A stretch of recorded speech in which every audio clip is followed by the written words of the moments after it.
Históricamente se ha concebido la existencia de una inteligencia única como expresión de la cognición humana, la cual era susceptible de cuantificación al ser evaluada con un instrumento cuyos resultados numéricos señalaban la magnitud del desarrollo de la misma en el individuo. Sin embargo, los últimos hallazgos de la psicología cognitiva, con autores como Howard Gardner, nos muestran que en realidad tenemos por lo menos 8 inteligencias diferentes, en el cual todos los seres humanos poseemos un espectro de estas inteligencias en un menor o mayor grado.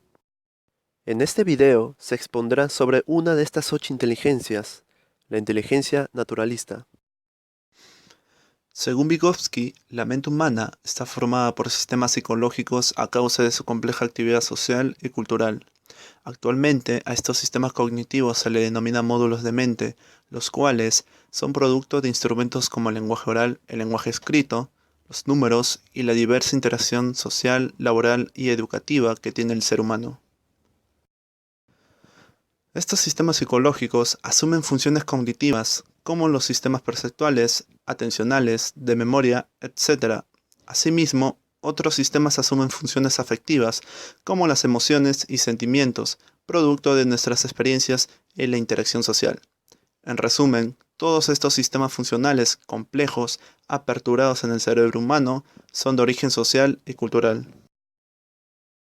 El marco de análisis de la teoría de los instrumentos psicológicos, planteada por el psicólogo ruso Lev Vygotsky, nos propone que el desarrollo humano es un proceso de desarrollo cultural, siendo la actividad del hombre su motor. Para él, el proceso de formación de las funciones psicológicas superiores, como la memoria o la percepción, se dará a través de la actividad práctica e instrumental, pero no individual, sino en la interacción o en la cooperación social. Asimismo, Vygotsky propone que el sujeto humano interactúa con la realidad a través de la utilización de instrumentos psicológicos, también llamados mediadores, siendo el lenguaje el más relevante, debido a su importancia como instrumento orientado hacia el interior y exterior del sujeto, modificando a la persona que lo utiliza como regulador de sus acciones y pensamiento. Es así que para Vygotsky el lenguaje oral es el instrumento psicológico más importante, porque organiza la mente en sistemas funcionales complejos. En el caso de la inteligencia naturalista, es el lenguaje el que ayuda a interpretar las sensaciones del medio entorno, convirtiéndolas en percepciones. Un instrumento psicológico como ejemplo sería la ayahuasca, brebaje tradicional milenario, porque genera en el individuo que la consume imágenes mentales que se asocian con memorias a largo plazo de origen social y cultural. Asimismo, el descubrir los efectos alucinógenos luego de su ingestión es un acto de inteligencia naturalista. Howard Gardner, basándose en investigaciones neurobiológicas y en estudios sobre diversos marcos culturales, publica en 1983 su revolucionaria teoría de las inteligencias múltiples, donde propone un enfoque más complejo y rico acorde a la cognición humana. Para Gardner, la inteligencia no es una sola, sino varias, independientes entre sí, y que la mayoría de los individuos poseen una gama de estas inteligencias, de un modo y a un nivel particular, producto de la dotación biológica del individuo, de su interacción con el entorno y de la cultura imperante en un momento histórico. Pero, ¿qué es una inteligencia? Howard Gardner, en su obra, nos da una redefinición del concepto de inteligencia, presentándola como un potencial biopsicológico para procesar información que se puede activar en un marco cultural para resolver problemas o crear productos que tienen valor para una cultura. Asimismo, de este concepto, Gardner agrega la importancia de encontrar o crear problemas, ya que es la base para la adquisición de nuevos conocimientos. Así, en conclusión, para Howard Gardner, la inteligencia es una potencialidad y aunque no ignora el componente genético, su desarrollo dependerá de la estimulación del entorno y su manifiesto se evidenciará en ciertas habilidades y comportamientos, cuya utilidad o valor son reconocidos dentro de un determinado entorno cultural. La inteligencia naturalista para Gardner es la capacidad de distinguir, clasificar y utilizar elementos del medio ambiente como objetos, animales o plantas. Asimismo, La inteligencia naturalista es la capacidad de desarrollar habilidades cognitivas para resolver problemas relacionados con la información captada por nuestras modalidades sensoriales. Esta información se transforma en percepciones, lo cual implica la interpretación de significado para la toma de decisiones. Esta clase de inteligencia fue añadida posteriormente al estudio original sobre las inteligencias múltiples. Gardner consideró necesario incluir esta categoría por tratarse de una de las inteligencias esenciales para la supervivencia del ser humano o cualquier otra especie, y que ha redundado en la evolución. Gracias a investigaciones en el campo de la psicología evolucionista, Gardner concluye que cada inteligencia tiene sus raíces en la evolución de los seres humanos y en la evolución de otras especies, teniendo como finalidad la adaptación y la supervivencia. Para nuestros más alejados antepasados, su supervivencia debió de estar muy ligado al desarrollo de la inteligencia naturalista que les permitía distinguir entre especies comestibles o no comestibles y entre animales peligrosos o inofensivos. Un ejemplo de inteligencia naturalista en animales es la del águila arpía, originaria de Sudamérica. Esta ave, a pesar de construir sus nidos a alturas considerables, alejados de los depredadores, solía tener problemas graves con los mosquitos que asediaban y transmitían enfermedades a sus polluelos. Sin embargo, para contrarrestarlo, esta ave decide llevar una serie de hierbas olorosas que espantan de manera natural a los mosquitos. Gardner señala que determinadas personas tienen perfiles de inteligencia poco comunes, que poseen ciertas cualidades excepcionales que les permite destacar en algunos ámbitos y, sin embargo, en otros tienen un rendimiento normal o inclusive han de superar serias dificultades para desenvolverse.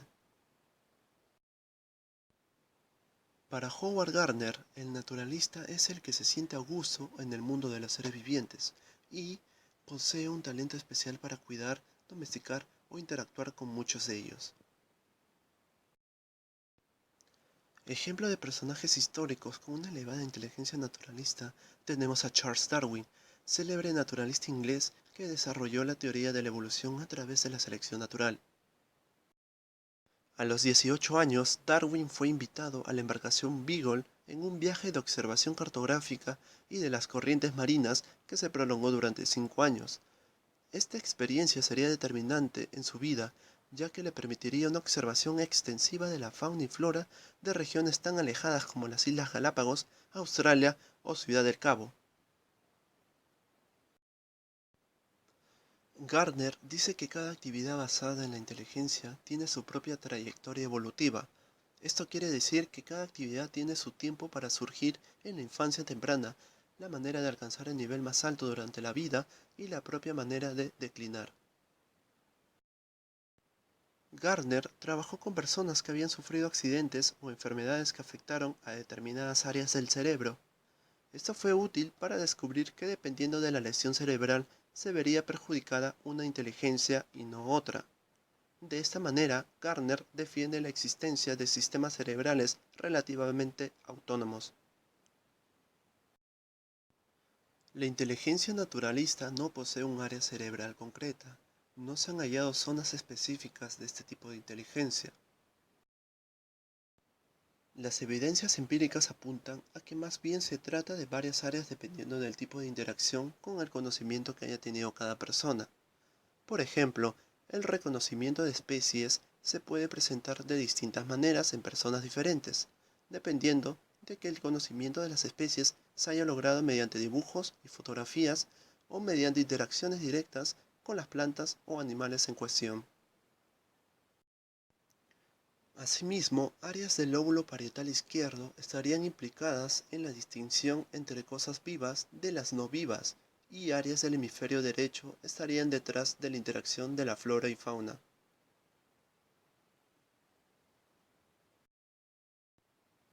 Las inteligencias requieren un conjunto de operaciones para funcionar, es decir, cada inteligencia posee un conjunto de operaciones centrales que sirven para impulsar las distintas habilidades que corresponden a esa inteligencia. En la inteligencia naturalista encontramos capacidades para reconocer ciertos especímenes como miembros de un grupo, para distinguir los distintos miembros de una especie, reconocer la existencia de otras especies vecinas y trazar de una manera formal o informal las relaciones entre unas especies y otras. Asimismo, el desarrollo de detectores de rasgos de modularidades sensoperceptuales de la visión o audición, por ejemplo, permite que el naturalista, en el momento de la observación, reciba información más detallada del medio entorno. Jerry Fodor, que dispuso el escenario para la teorización sobre la modularidad, gracias a su publicación La modularidad de la mente en 1983, afirma que la mente está compuesta por una serie de módulos encapsulados, congénitos, que funcionan de forma independiente una de otros y que solo procesan datos correspondientes a su propio campo o dominio.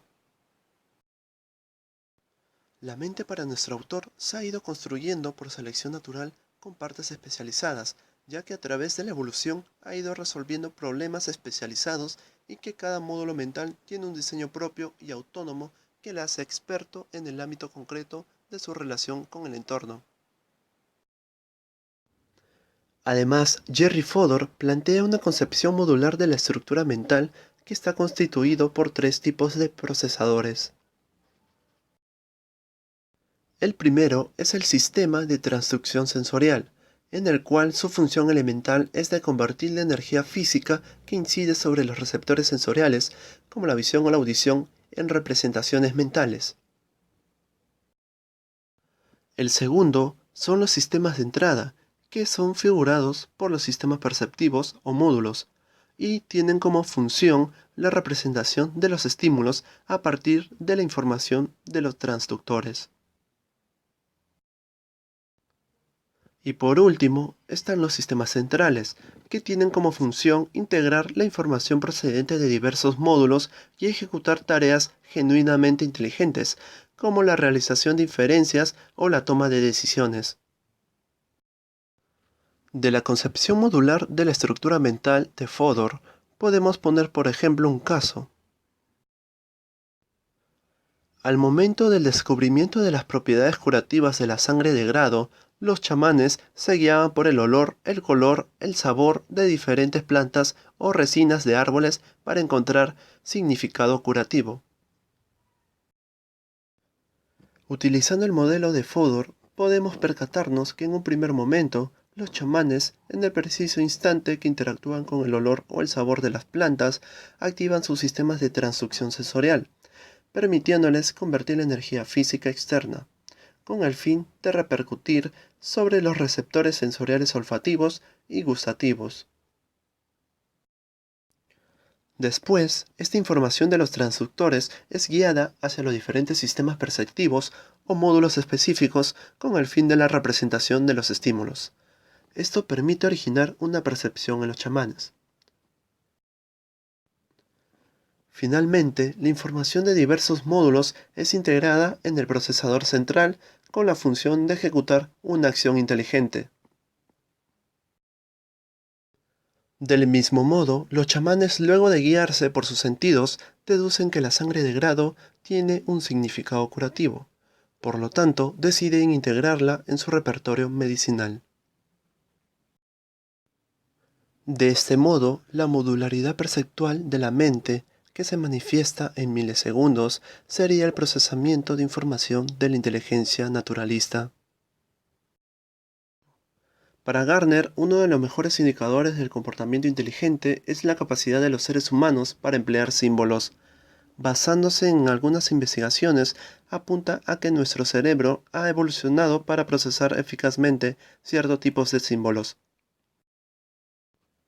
Y es posible que estos sistemas de símbolos hayan surgido para codificar los significados para los que cada inteligencia está mejor preparada. Así, toda inteligencia humana evoluciona con sistemas simbólicos. En la inteligencia naturalista, los sistemas de símbolos se ven reflejados en sistemas de clasificación. Por ejemplo, los extensos sistemas lingüísticos y taxonómicos que existen en las distintas culturas para clasificar las plantas y los animales demuestran el carácter universal de esta capacidad. Podemos apreciar en la cultura occidental pioneros como Aristóteles, que estudió, describió y realizó la primera clasificación de los animales, así como a Carl von Linneo, que estableció una nueva clasificación para cada ser vivo.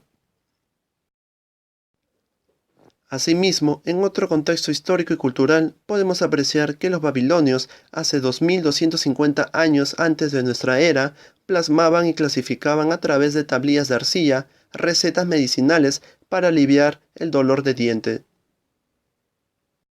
¿De dónde son y dónde vivieron? Vivimos en Cajapanca, en mi tierra. Y eso está en... Pertenecen a Cajapanca, pues es su nombre. De allá vienen Ñuñumbia, vienen Hachacoto, todo eso, Yambián, más atrásito, Ñuñumbia, Yambián, Combia, después Guayllorán. ¿Tu macho? ¿Qué te decía yo? ¿De dónde eres? De Cajapanca, pues. Y eso está en... Pertenece a Ancash. Ancash. Tiene flores que lleva para procesión, o sea, no para entrar a la iglesia. ¿Así? Así es, papi. ¿Otra plantita que te acuerdes? ¿Otra plantita que te acuerdes? No planta. Cedrón, me ha mencionado... Hay una planta, hermana, en Ñuñumbia. Verbena. Creo que da. ¿Verbena para qué era? ¿Qué? Verbena. Verbena. Algo te duele, ese, sacan, y lavan, y chancan, ahí se posen, como dice, aplasto. Ah, como en la herida. Sí. Para eso es Verbena se llama la planta. verbena, sí.